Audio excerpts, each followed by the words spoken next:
لماذا لا تتحد الأمة؟ يتساءل كثير من الناس. لماذا الأمة الإسلامية متفرقة؟ لماذا؟ بسم الله الرحمن الرحيم. الحمد لله رب العالمين، والصلاة والسلام على رسول الله وعلى آله وأصحابه وسلم تسليما كثيرا. أما بعد. شيخ صالح السحيمي حفظه الله تعالى. Des paroles plus que précieuses. لماذا لا تتحد الأمة؟ يتساءل كثير من الناس. لماذا الأمة الإسلامية متفرقة؟ ولماذا الأمة الإسلامية متمزقة؟ ولماذا يتحكم فيهم إخوان القردة والخنازير؟ لماذا؟ لأن الكثير منهم مشرك بالله، يدعي أنه من أهل لا إله إلا الله، وهو يعبد الأصنام والأوثان والقبور والنجوم. Beaucoup de gens parmi les musulmans se demandent pourquoi la communauté n'est-elle pas unie? Pourquoi est-elle si divisée? Pourquoi est-elle dans une telle situation de rabaissement, d'humiliation, éprouvée et dominée par leurs opposants, les frères des singes et des porcs? La réponse est que beaucoup parmi ceux qui appartiennent ou se revendiquent de l'islam ont sombré dans le polythéisme, le shirk. Certains prétendent être des partisans de la parole La ilaha illallah.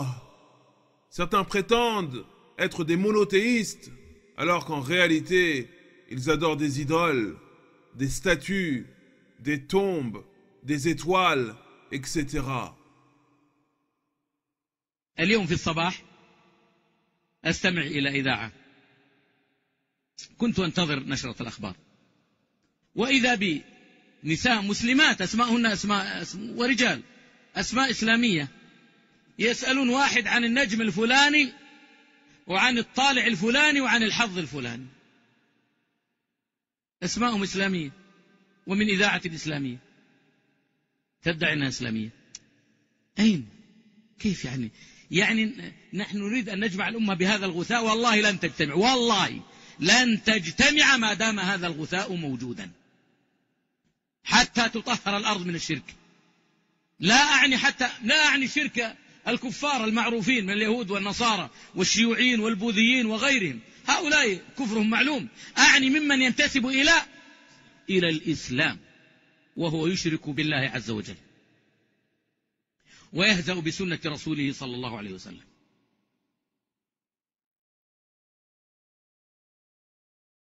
Pour vous citer un exemple, ce matin, j'ai voulu écouter les informations. Aussi, j'ai allumé la radio. Et je suis tombé sur une émission dans laquelle des hommes et des femmes musulmans, ou plutôt des hommes et des femmes qui avaient des prénoms islamiques, interrogeaient au sujet de leur horoscope. Ils interrogeaient au sujet de certaines étoiles qui, soi-disant, porteraient chance. Ils interrogeaient au sujet de telle ou telle constellation qui, soi-disant, porterait chance. Et tout ceci, bien entendu, est en contradiction totale avec l'islam. Ces gens avaient des prénoms islamiques et l'émission était diffusée depuis une station de radio islamique ou prétendue islamique. Comment est-ce possible? Comment a-t-on pu arriver à un tel niveau de bassesse? L'unité, l'union de la communauté musulmane est nécessaire. Mais allons-nous nous réunir avec des gens dont le dogme et les croyances sont éloignés à ce point du dogme authentique et correct, par Allah, jamais la communauté ne sera unie. Jamais l'union véritable et bénéfique de cette communauté ne sera possible tant qu'il y aura parmi nous des gens qui auront dans leur cœur des croyances fausses, perverties, corrompues et immorales. Cette union ne sera jamais possible tant que la terre n'aura pas été purifiée de l'associationnisme, le shirk, le polythéisme. Et je ne parle pas de l'associationnisme que l'on retrouve chez les juifs, les chrétiens, les bouddhistes, les communistes, etc. Non. Car en ce qui les concerne, leur mécréance est connue. Et ils n'ont jamais prétendu faire partie de l'islam. Moi, je parle de cet associationnisme, ce polythéisme, ce shirk que l'on retrouve chez ceux qui s'affilient à l'islam, ceux qui se revendiquent de l'islam alors qu'ils associent à Allah. Ils vouent un culte à d'autres qu'Allah et se moquent de la sunna de son messager, sallallahu alayhi wa sallam. ومع هذا نقول نحن هذا الذي يقول هذا الكلام يقول لك فلان يفرق الأمة، فلان يفرق الناس، هذا يفرق كلمة الأمة. هي متفرقة أصلا، ولن يصلح آخر هذه الأمة إلا بما صلح به أولها، كما يقول إمام دار الهجرة الإمام مالك بن أنس رحمه الله تعالى. قضية ما هي قضية دعاوى إسلام بالهوية. نحن لا نيأس، نقول سيعود الناس إلى الإسلام، لكن متى؟ Et concernant les gens qui appellent au tawhid, les gens qui appellent au dogme authentique et qui mettent en garde contre le shirk, ces gens disent que ce sont des semeurs de troubles. Ils disent que nous semons la division au sein de la communauté, alors qu'en réalité, la communauté musulmane est déjà divisée à la base. Et comme a dit l'imam Malik, rahimahullah, rien n'améliorera l'état des derniers de cette communauté, si ce n'est ce qui a amélioré l'état des premiers de cette communauté. Rien n'améliorera l'état des derniers de cette communauté, si ce n'est ce qui a amélioré l'état des premiers de cette communauté. Et les premiers de cette communauté, ce sont as-sahaba, les compagnons du messager d'Allah, sallallahu alayhi wa sallam. Et ce qui a amélioré leur état, c'est le fait qu'ils ont accouru vers le Coran et les enseignements du prophète, sallallahu alayhi wa sallam, la sunnah. Ils les ont acceptés, ils les ont assimilés et ils les ont mis en pratique.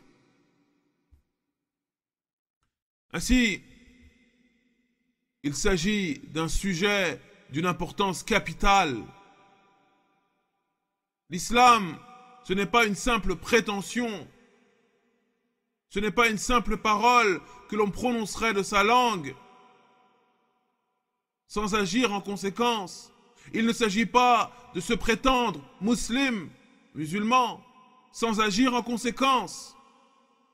Et en ce qui nous concerne, nous ne désespérons pas et nous affirmons que les gens vont revenir à l'islam authentique. Néanmoins, quand? يتطلب الأمر جهود من طلبة العلم ومن المشايخ ومن العلماء ومن من تبلغه مثل هذه الرسالة وممن يغار على العقيدة أن يكون حازما في تبليغ رسالة الله عز وجل كما هي، ليس بالتجميع. هذا التجميع والتخليط سئمناه وشبعنا منه من عشرات السنين. تعقد المؤتمرات في كل مكان، وهي كطاحن القرون التي تسمع جعجعة ولا تجد أثرا. نحن لا نيأس، الأمل في الله عظيم، ولا تزال طائفة من أمتي على الحق ظاهرة منصورة لا يضرهم من خالفهم حتى يأتي أمر الله. لكن نقول متى يبلغ البنيان يوما تمامه إذا كنت تبنيه وغيرك يهدمه. Cette affaire nécessite que les étudiants en sciences religieuses fassent des efforts. De même que les gens de science, les savants, ainsi que quiconque à qui cet appel sera parvenu. Cette affaire nécessite les efforts de chacun. Nous avons besoin de personnes qui vont approfondir leur connaissance du dogme islamique authentique et qui soient déterminées à diffuser le message d'Allah, le message de l'islam tel qu'il a été révélé. Voilà sur quoi nous devons nous unir. Quant au fait de s'unir et de se regrouper sur un nom ou sur une appartenance ethnique ou géographique, tout ceci, en réalité, ne sert à rien et ne donnera aucun fruit. Depuis des années, certains groupes organisent des conférences un peu partout. Ils se réunissent et appellent à l'union, au regroupement. Mais un regroupement qui n'est pas fondé sur le tawhid, un regroupement qui n'est pas fondé sur le dogme authentique, ne donnera aucun résultat bénéfique. Ils font énormément de bruit, mais pour rien du tout. Il n'y a aucun résultat bénéfique.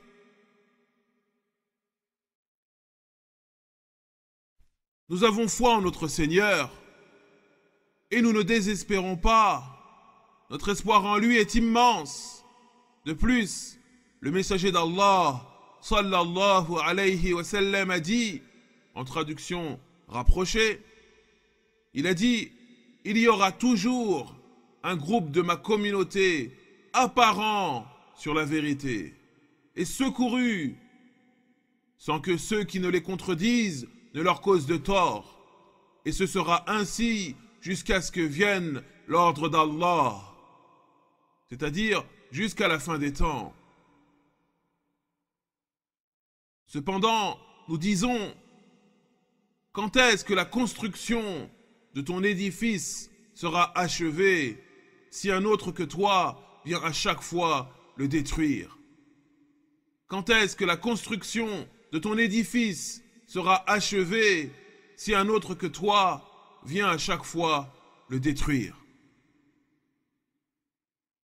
سبحانك اللهم وبحمدك أشهد أن لا إله إلا أنت أستغفرك وأتوب إليك وصلى الله على نبينا محمد وعلى آله وأصحابه أجمعين والحمد لله رب العالمين.